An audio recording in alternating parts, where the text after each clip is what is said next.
Hey YouTube, welcome to an episode of Rants. Today the topic we're going to discuss is information security, or probably more correctly, starting a career in information security.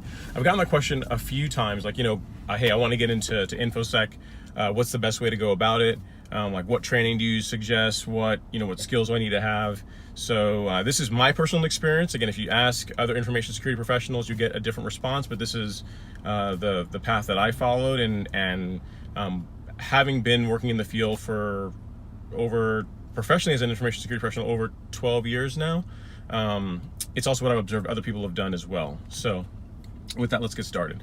So the thing you need to realize about InfoSec is that, kind of like in medicine, where you have like your general practitioner, so the doctor you go and see when you have like a cold, the flu, that kind of thing, the person prescribes your general prescriptions. And then you have specialists like, an anesthesiologist, a neurosurgeon, cardiologist, so on and so forth. Information security professionals, or the good ones, are in many ways kind of like that. They're kind of like your cardiologist or your anesthesiologist. They're specialized. So by that, I mean, they know a lot of, just like a cardiologist has to know everything that a regular doctor knows, plus more. An information security professional is the same way, right? You have to know everything that, or know a lot that a IT administrator would know, so someone that does networking would know, plus more. So it requires a lot of foundational knowledge to be very good and effective at it. So you need to really go in it with that expectation.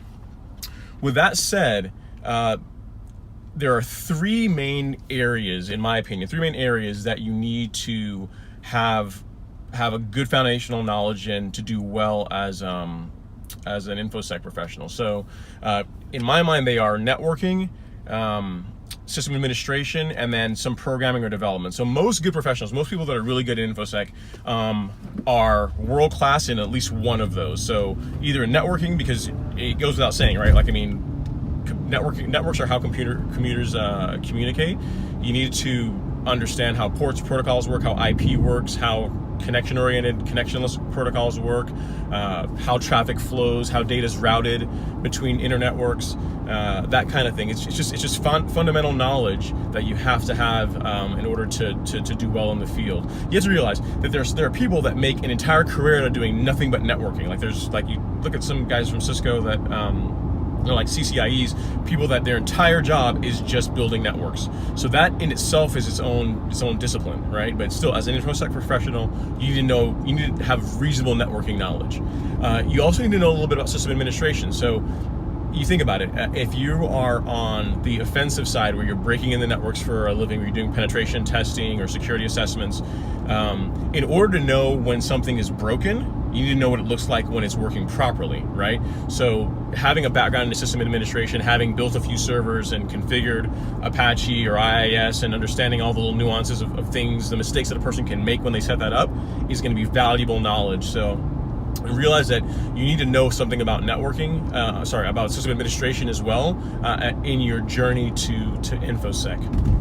And then finally, having some programming or development experience is always helpful. I mean, this one is probably the least important of the three, but if you're going to do things like exploit development, or you plan to write your own tools, knowing how to program is certainly useful. And again, all the good people that I know that are in InfoSec definitely know all three of those, know a bit of all three of those, and for sure they're experts in at least one of them. So you have some guys that know some networking, know some system administration, but they can spin code like there's no tomorrow.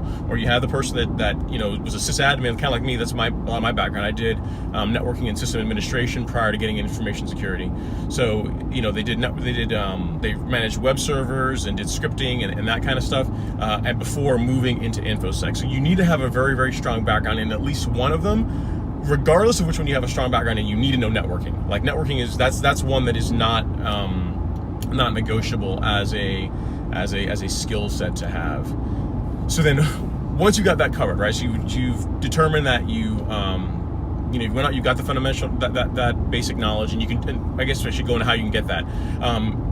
All of you guys probably have a network in your house, right? So you've got either at a minimum you got like a Wi-Fi access point that you use to connect your computer or your laptop to the internet.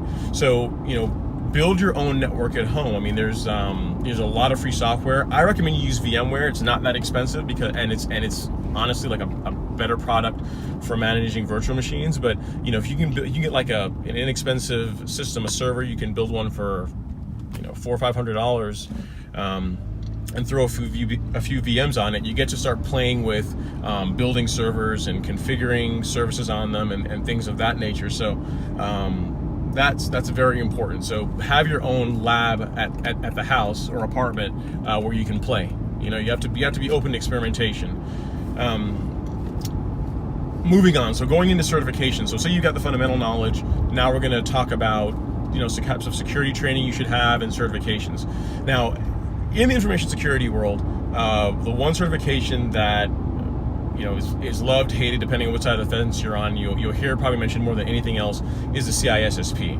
Now, if any of you guys that are watching this are already in InfoSec, you're probably rolling your eyes and saying, yeah, whatever. Most CISSPs don't know very much about security and blah blah blah blah. But I still think it's valuable, and here's why. The CISSP forces you to learn. To get knowledge in areas of security that you normally wouldn't. You got to remember, the CISSP, when I took it, at this point almost 10 years ago, there were 10 domains, like legal, regulatory compliance, networking, cryptography, all the things you would think about. But then again, like the legal domain, knowing like what laws you might be subject to based on where you're operating is important stuff to know as a security professional. And it's not the kind of thing that you're gonna learn without being forced to do it. So the CISSP is very valuable from that aspect. And probably the one thing to realize is once you have your CISSP, there are 3 specializations, and most people don't go out and get them, but I think that you should get at least one of them that ISC Squared offers as well. So they have a specialization for architecture, so the CISSP ISSAP, engineering, the ISSEP, and then for management, the ISSMP. For someone that's going the more technical route, at a minimum, you want to get the ISSAP, in my opinion, because whereas the CISSP in many ways is considered like a mile wide and inch deep, meaning that you cover a lot of subjects, but you don't go very deep into very many of them. The ISSAP, the architecture specialization, picks a few of those technical areas, those technical domains like cryptography, networking, physical security, and it takes a really deep dive. So you learn a ton about like how public key infrastructure works, how certificates work, how some of the nuances associated with the networking. So it's a good specialization to get, and in many ways it sets you apart from the crowd because most people don't go out and do it, and it's just good to have. From technical training, so like say your goal is to become like a pen tester, or you want to be one of those guys that breaks into networks for a living, or you assess systems for a living, you're going to need more specialized training. The company that I recommend, that I have a lot of experience with, and whose training products I could definitely vouch for, and it's excellent value for money, is Offensive Security. So from them, there's a couple of different certifications. You have the penetration testing with Kali Linux, so there's 3. So there's the OSCP certification, the OSCE certification, and then the OSEE certification. So going in each of those, there's the first one, the OSCP is a penetration testing cert. And in many ways, it's not necessarily only about pen testing. I think it's valuable because even if you're going to be on the defensive side, say you have no desire at all to be a pen tester, but you want to defend networks, you want to be a person that's on the blue team, right? In order to understand how to defend networks against attacks, it's helpful to know like all the different ways someone's going to try and break into it, right? So that's what you're going to get from the OSCP cert. I mean, it's in many ways it shows you what's possible from an attacker perspective, and it changes your thinking from how not necessarily how something could happen, but when it happens, how am I going to architect my systems in such a way to defend against it? So it's very, very valuable. The OSCE is their expert level cert. If you really get into penetration testing, or it's valuable. That one's valuable. But again, the core one I'd say is the OSCP. And then there's a company called eLearn Security, which I also like. They have a lot of really good courses on, like, if you want to do mobile penetration testing or if you want to do web application assessments, there's a lot of value in their certifications. I've been through some of their courses. Their courseware is really good. They have like kind of like offensive security. They also provide labs for you to be able to connect to, so you can try things out. So you have a safe place to practice the exercises. So those two. So look into those two companies, Offensive Security and eLearn Security. So if we had to like recap the track, right? So you're gonna first get fundamental knowledge in networking, system administration, or programming. So you need to know one of those three things really, really well and know a little bit about the other two. And then you're gonna work on obtaining the following certifications: the CISSP, if you're going the technical route, the ISS-AP, the architecture, and also some specialized knowledge, right, which you get from Offensive Security or eLearn Security. Those are companies that I definitely recommend. SANS also makes some really good courses as well as far as information security training, but their tests, at least the last time I looked, a lot of their tests are like multiple choice tests. They're not, they don't actually test you on real world performance. For example, to pass like the exam from from Offensive Security, the OSCP, you actually have to connect to their network. You're given a list of systems that you actually have to hack into and obtain a key that you provide in your report that you give to the proctor. So there's no way to really fake it. You hack the system and you get the key, you pass. You don't hack the system, you don't get the key, you don't pass. Same thing with eLearn Security. So performance-based certifications like the ones put out by OffSec and eLearn, I think, are more valuable from a standpoint of looking good on your resume. They're definitely a step above what you get from the SANS certifications. Again, if you guys are SANS people or watching this, please don't send me hate mail. This is just my experience, and from what I've seen, I've never met an OSCE for sure. Certainly someone that's gotten the expert level cert from Offensive Security that wasn't really good at their profession. So take that for what it is. Again, this is just my experience. So I think that's a pretty good start.